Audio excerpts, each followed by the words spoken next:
ஆண்டவராகிய இயேசு கிறிஸ்துவுக்குள் மிகவும் பிரியமான சகோதர சகோதரர்களே, மற்ற மனிதர்களாகட்டும் மனுஷிகளாகட்டும், ஆமென், ஒரு தேவனுடைய பிள்ளை குறை சொல்லினால் அது தேவனுக்கு பிரியமாக இருக்குமா? ஆமென். தேவன் அதில் சந்தோஷப்படுவாரா என்று சொல்லி பார்த்தால் நிச்சயமாக சந்தோஷப்பட மாட்டார். ஆமென். பிதாவாகிய தேவன் குமாரனாகிய இயேசு கிறிஸ்துவை இந்த உலகத்தில் அனுப்பும்போது அவரை பற்றி எத்தனை பேர் குறை சொன்னாங்க.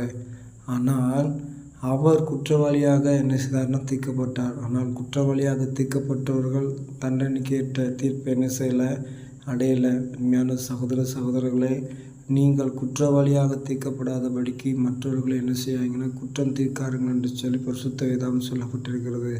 ஆனால் இன்றைக்கு சர்வசாதாரணமாக ஒரு மனுஷன் மேலே ஒரு மனுஷி மேலே இன்றைக்கு குற்றம் சாட்டி கொண்டு என்ன செய்கிறாங்கன்னா பலிகள் மேலே பலிகள் செலுத்தி கொண்டிருக்கிறாங்க. ஆமென், ஆமென். இந்த மனுஷன் இப்படி செஞ்சான் அப்படி செஞ்சான் என்று அதை நாம் தவிர்ப்போம். கர்த்தருடைய நாமத்தை